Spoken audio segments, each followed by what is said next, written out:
देख रहे हैं के न्यूज इंडिया खास पेशकश में। मैं दीपिका आपके साथ और शुरुआत करेंगे अटल जी की स्मृति में सौगात।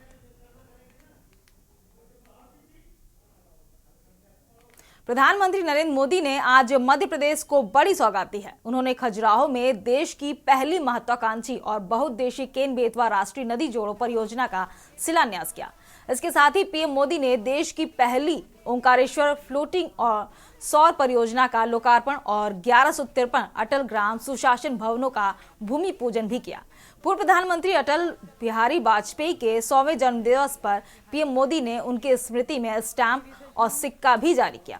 इससे पहले प्रधानमंत्री ने भव्य रोड शो किया। वहीं पीएम मोदी ने कहा कि आज हम सबके लिए प्रेरणा देने वाला दिन है। आज स्वर्गीय अटल जी की जन्म जयंती है। मैं जब उनका सिक्का जारी कर रहा था तो मन में कई पुरानी बात चल रही थी। उन्होंने मुझ जैसे कार्यकर्ताओं को गढ़ने का काम किया है। भारत के विकास में अटल जी का बड़ा योगदान है। आज से अटल सेवा सदन बनना शुरू होंगे। उसके लिए पहली किस्त जारी की है। सुशासन हमारे लिए एक दिन का कार्यक्रम नहीं बल्कि सुशासन बीजेपी सरकार की पहचान है। आपने देश में हमारी सरकार बनाई। मध्य प्रदेश में भी आप लगातार बीजेपी को चुन रहे हैं। यह बताता है कि बीजेपी लगातार सुशासन की सरकार है।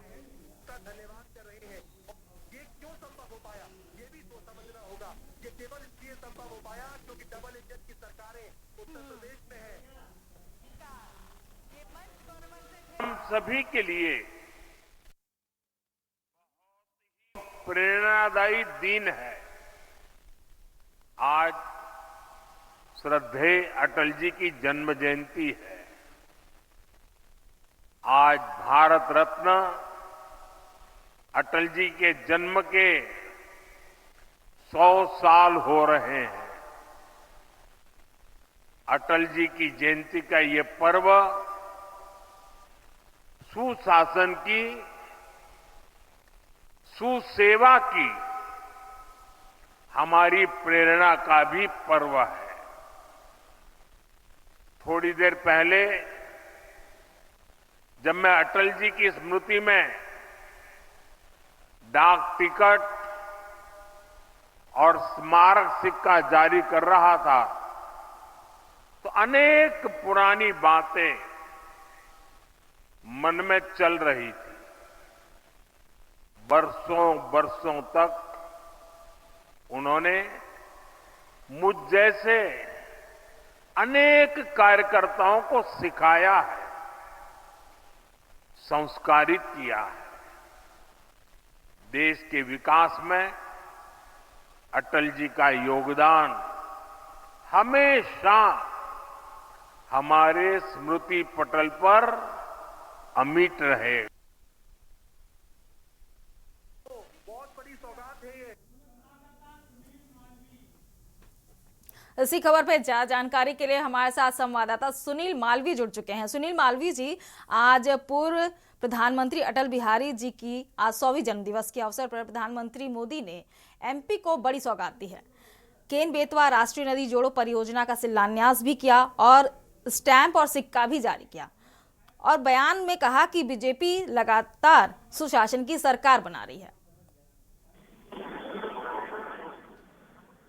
जी बिल्कुल, देखिए दीपिका, निश्चित तौर से आज मध्य प्रदेश को एक बड़ी सौगात जो भारत देश के प्रधानमंत्री नरेंद्र मोदी ने बड़ी सौगात दी है। प्रधानमंत्री नरेंद्र मोदी के साथ जो केंद्रीय जल मंत्री वो भी यहाँ पर मौजूद रहे। मध्य प्रदेश के जो राज्यपाल है मंगू भाई पटेल वो भी वहाँ पर मौजूद रहे।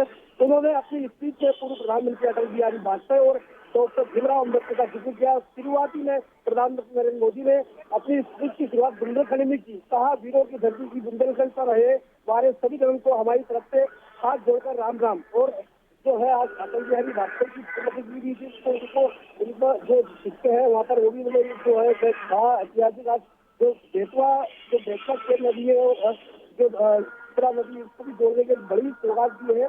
प्रधानमंत्री ने कहा है कि एमपी में आज हजारों करोड़ रुपए की विकास परियोजना की शुरुआत हुई है। आज बहुत समुदाय है। आज अटल जी की जन्म जयंती है। आज उनके जन्म के 100 साल हो रहे हैं। उन्होंने मुझे जैसे कई कार्यकर्ताओं को सिखाया और अपनी स्पीच में उन्होंने अम्बेडकर जी को भी उसका क्रेडिट दिया। जी दीपिका। सुनील मालवी जी, तमाम जानकारी साझा करने के लिए बहुत बहुत शुक्रिया आपका।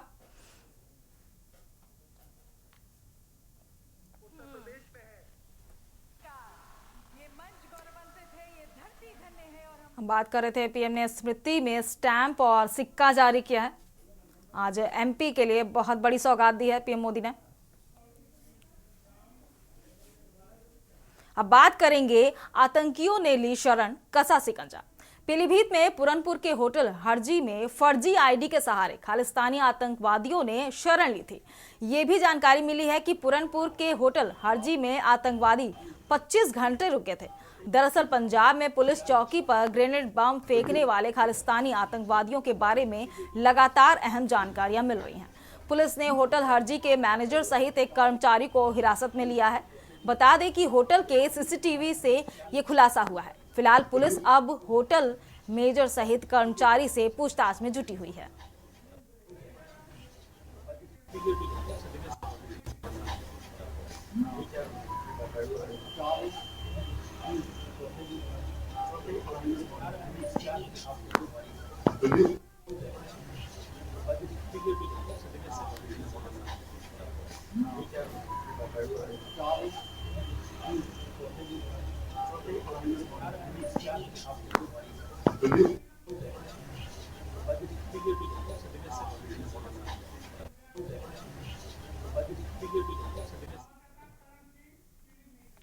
इसी खबर पे ज्यादा जानकारी के लिए हमारे संवाददाता करण सिंह जुड़ चुके हैं। करण सिंह, जैसा कि पिछले 2 दिन से एक खबर बहुत चर्चा में है कि जिसमें 2 फिलिस्तीनी आतंकवादी पकड़े गए और मुठभेड़ में मारे गए हैं, और एक के बाद एक नया अपडेट सामने निकल कर आ रहा है कि अभी ताजा जो अपडेट है वो पुरनपुर के एक होटल में लगभग 25 घंटे ये आतंकवादी ठहरे हुए थे।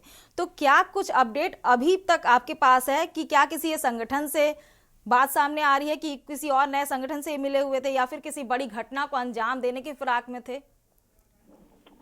जी, मैं बता दूं कि पीलीभीत में जो बीते 2 दिन पहले जो खालिस्तानी 3 आतंकी मारे गए हैं, उसके बाद पुलिस इनके पीलीभीत कनेक्शन में जांच कर रही थी। मैं बता दूं, पीलीभीत के एसपी ने आज 12 टीमें गठित की थी ये जानने के लिए कि ये खालिस्तानी आतंकी कहाँ रुके थे।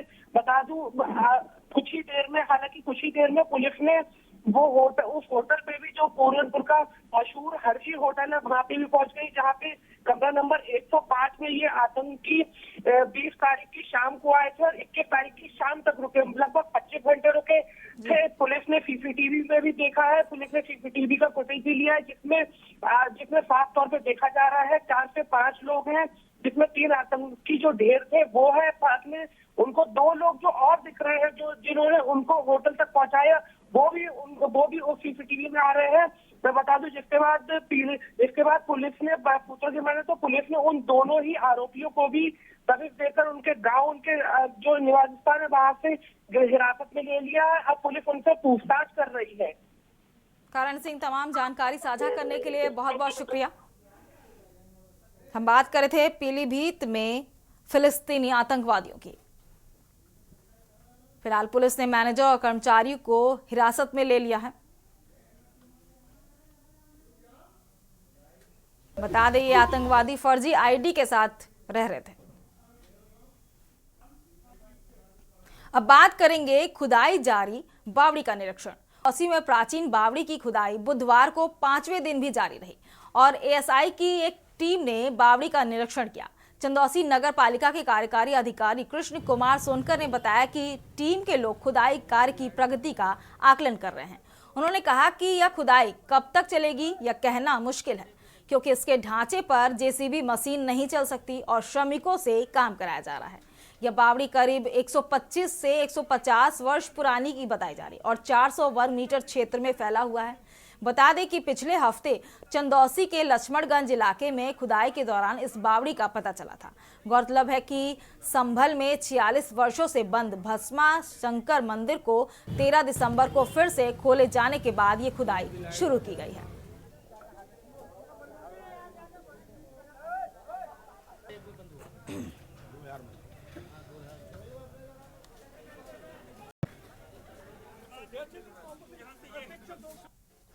इसी खबर पे ज्यादा जानकारी के लिए हमारे संवाददाता रईस अलवी जुड़ चुके हैं। रईस अलवी जी, जैसा कि चंदौसी में लगातार खुदाई का काम चल रहा है और इस काम का 5वां दिन बुधवार को था, एएसआई की टीम बावड़ी का निरीक्षण कर रही है, और ये खुदाई कब तक चलेगी और कितने दिन में खत्म हो जाएगी, इसका अभी तक कोई पैमाना तय नहीं किया जा चुका है। बात ये भी सामने आ रही कि ये 125 से 150 वर्ष पुरानी है ये बावड़ी।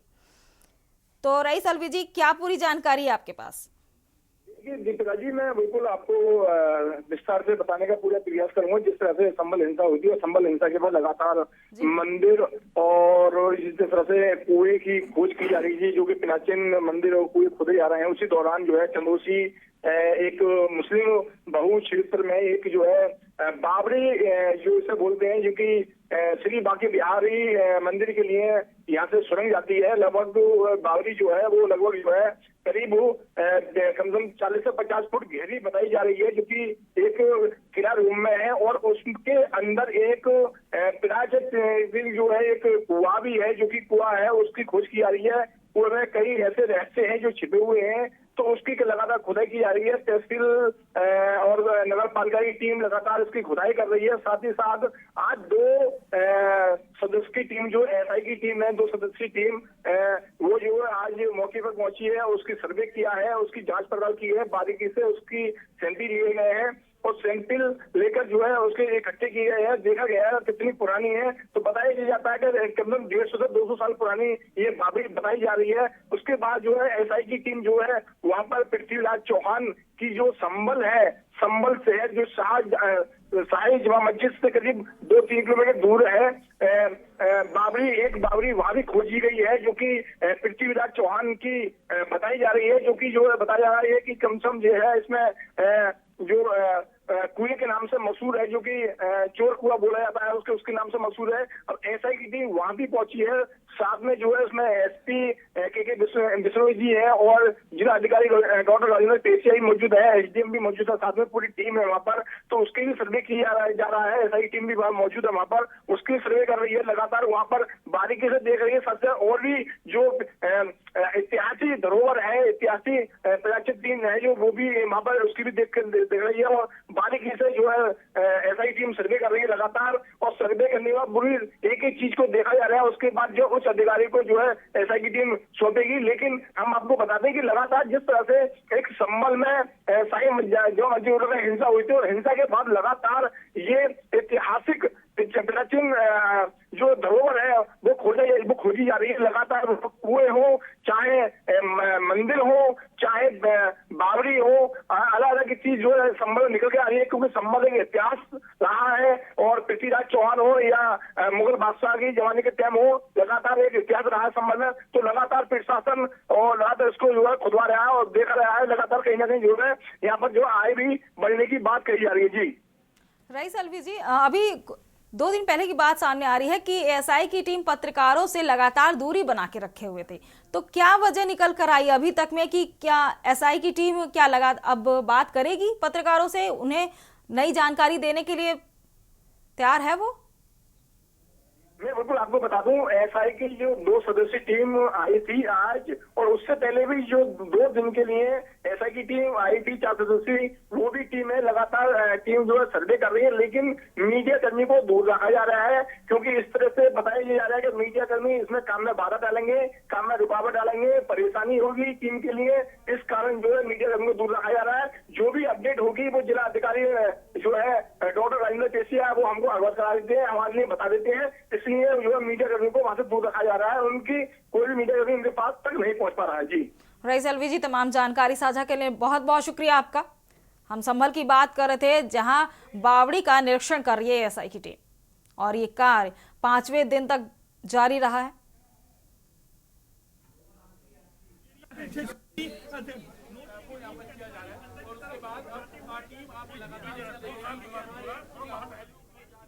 टीवी स्क्रीन पर लगातार हम आपको वहां की तस्वीरें दिखा रहे हैं।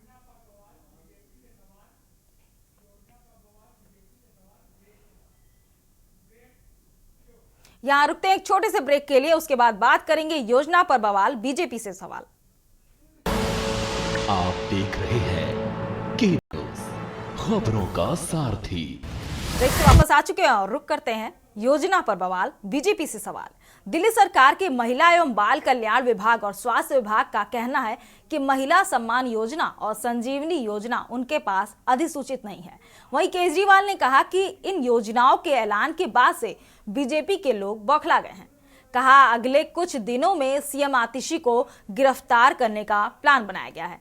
प्रेस कॉन्फ्रेंस कर आपके राष्ट्रीय संयोजक अरविंद केजरीवाल ने कहा, मुझे कुछ दिन पहले ही अपने सूत्रों से पता चला है कि ईडी, आईटी और सीबीआई की मीटिंग हुई है। उस बैठक में ऊपर से आदेश आए हैं कि कुछ भी फर्जी केस लगाकर दिल्ली की मुख्यमंत्री आतिशी को गिरफ्तार किया जाए। ये मैं पूरी जिम्मेदारी के साथ बहुत बड़ा आरोप लगा रहा हूं कि इन एजेंसियों को ऊपर से कहा गया है कि दिल्ली के मुख्यमंत्री को गिरफ्तार किया जाए। उन्हें यह भी कहा गया है कि गिरफ्तारी से पहले आपके सभी बड़े नेताओं पर रेड होगी। दिल्ली के पूर्व मुख्यमंत्री शिक्षा में क्रांति के जनक भाई मनोज सिसोदिया जी, दिल्ली की मुख्यमंत्री आतिशी जी का एक बार जोरदार तालियों से स्वागत, अभिनंदन।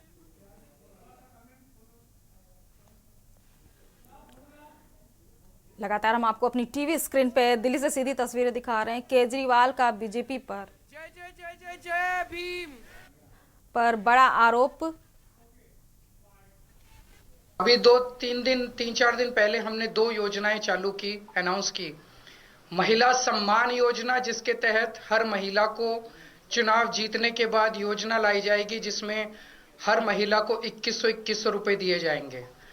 दिल्ली की कैबिनेट ऑलरेडी हजार रुपए की योजना मंजूर कर चुकी है और उसकी नोटिफिकेशन जारी हो चुकी है। लेकिन मैंने ऐलान किया था कि हम चुनाव जीत जाते हैं तो इसको बढ़ाकर 2100 कर दिया जाएगा। उसी तरह से बुजुर्गों के लिए हमने संजीवनी योजना ऐलान किया कि 60 साल से ऊपर के बुजुर्गों का सारा इलाज मुफ्त करवाएंगे, चाहे प्राइवेट हो चाहे सरकारी अस्पताल हो। इसमें जबरदस्त भीड़ लग रही है, लोग रजिस्ट्रेशन करा रहे हैं, लंबी लंबी लाइनें लग रही है, लोग हमारे दफ्तर आ रहे हैं और लोग बहुत खुश हैं, बहुत खुश हैं। कल शाम तक, कल रात तक लगभग 12.5 लाख महिला सम्मान योजना में रजिस्ट्रेशन हो चुके थे और 1.5-2 लाख बुजुर्गों के रजिस्ट्रेशन हो चुके थे। इस सब से बीजेपी बुरी तरह से बौखला गई है और अभी 3 या 4 दिन पहले हमें अपने सूत्रों से पता चला है कि ईडी, सीबीआई और इनकम टैक्स तीनों एजेंसीज की मीटिंग हुई है और उस मीटिंग में ऊपर से आदेश आए हैं कि कुछ भी फर्जी केस करके दिल्ली की सीएम आतिशी जी को गिरफ्तार किया जाए। अब बात करेंगे मकसद खास बेहतर तालमेल का प्रयास। बीजेपी के राष्ट्रीय अध्यक्ष जेपी नड्डा के घर एनडीए नेताओं की मीटिंग हुई। बताया जा रहा है कि एनडीए नेताओं ने चाय पर चर्चा के दौरान कई अहम मसलों पर विचार विमर्श किया। बैठक में आंध्र प्रदेश के मुख्यमंत्री चंद्रबाबू नायडू भी शामिल हुए। माना जा रहा है कि मौजूदा राजनीतिक स्थितियों पर चर्चा और एनडीए में बेहतर तालमेल के मकसद से ये बैठक हुई है। उम्मीद की जा रही है कि इस दौरान वन नेशन वन इलेक्शन को लेकर गठित की गई जेपीसी पर भी एनडीए नेताओं के बीच बातचीत की गई है।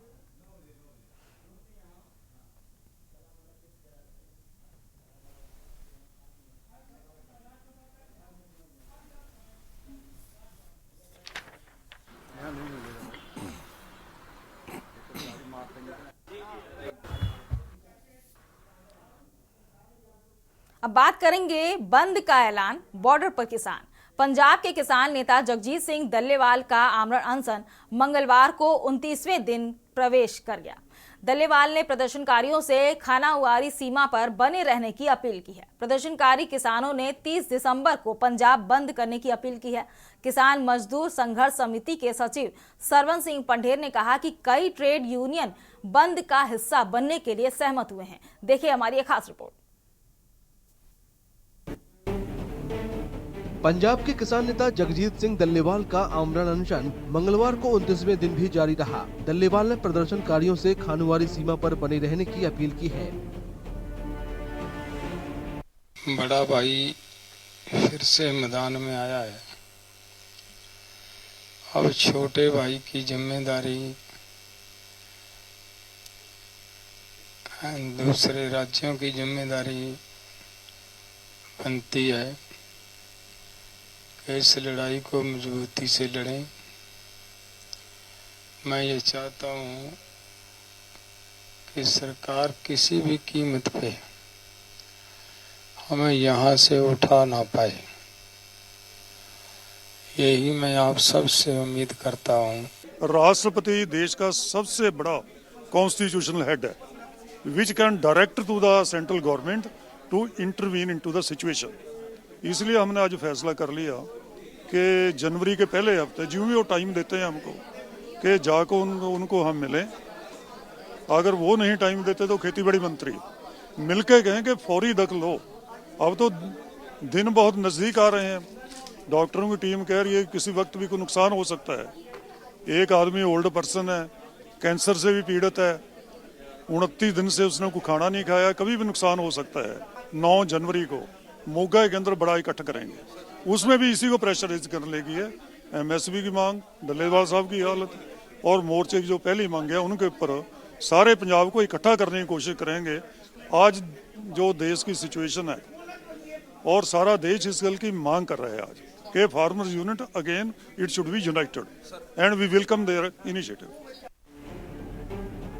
प्रदर्शनकारी किसानों ने 30 दिसंबर को पंजाब बंद की अपील की है। किसान मजदूर संघर्ष समिति के सचिव सरवन सिंह पंढेर ने कहा कि कई ट्रेड यूनियन बंद का हिस्सा बनने के लिए सहमत हुई हैं।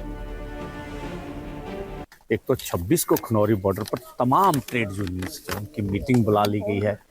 इसी के साथ साथ मैंने आज बस स्टैंड अमृतसर में भी सभी ट्रांसपोर्टरों से बात की है, सबका समर्थन मिल रहा और इसके लिए हम लोग एक तो छोटे साहिबजादा का शहीदी पूर्व है उनको समर्पित करेंगे वो दिवस और बॉर्डरों पर मनाएंगे और पूरे शहर में मार्च कर वो जो है सबके पास जो छोटे दुकानदार हैं तमाम लोग उनके पास मैसेज ले जाएंगे। पूरे पंजाब में ये सभी यूनियन अपना कार्यक्रम कर रही हैं। देखिए जब 3 करोड़ पंजाबी एक साथ दिखेगा ना, मुझे नहीं लगता कि केंद्र उससे बड़ा है। पंजाबियों की ताकत बड़ी है और 30 को ही आपको नजर आएगी, एक मुठ नजर आएगी। इस बीच सोमवार को बारिश के बाद आयोजकों ने प्रदर्शनकारियों के लिए पानी से न भीगने के लिए खास व्यवस्था की, क्योंकि इस हफ्ते किसानों और उनके परिजनों के बॉर्डर पर पहुंचने की उम्मीद है। ये आंदोलन जो चल रहा है इसमें हमारी जो मांगे हैं जितनी देर मानी ना जाएगी, लागू ना की जाएंगी, उतनी देर ये आंदोलन खत्म नहीं किया जाएगा। क्योंकि सरदार जगजीत सिंह जी डल्लेवाल जो हैं वो अनशन पे बैठे हुए हैं। जितनी देर सरकार मांगे मान के लागू नहीं करती उतनी देर ये आंदोलन समाप्त नहीं होगा। इसलिए ये पक्का बंदोबस्त किया है। कोई भी किसान आता है या फैमिली आती है दूर दूर से तो उनको कोई भी दिक्कत ना आए, क्योंकि यूपी, बिहार, राजस्थान, हरियाणा से जो किसान हैं वो बहुत बड़ी गिनती में पहुंच रहे हैं। सुरक्षा बलों की दिल्ली मार्च रोके जाने के बाद किसान 13 फरवरी से पंजाब और हरियाणा के बीच शंभू और खनौरी सीमा पर डेरा हुए हैं। 101 किसानों के जत्थे ने 6 से 14 दिसंबर के बीच 3 बार दिल्ली में पैदल घुसने की कोशिश की, लेकिन हरियाणा सीमा पर तैनात सुरक्षा कर्मियों ने उन्हें आगे नहीं बढ़ने दिया। इस बुलेटिन में मेरे साथ इतना ही। आप देखते रहिए के न्यूज़ इंडिया। नमस्कार।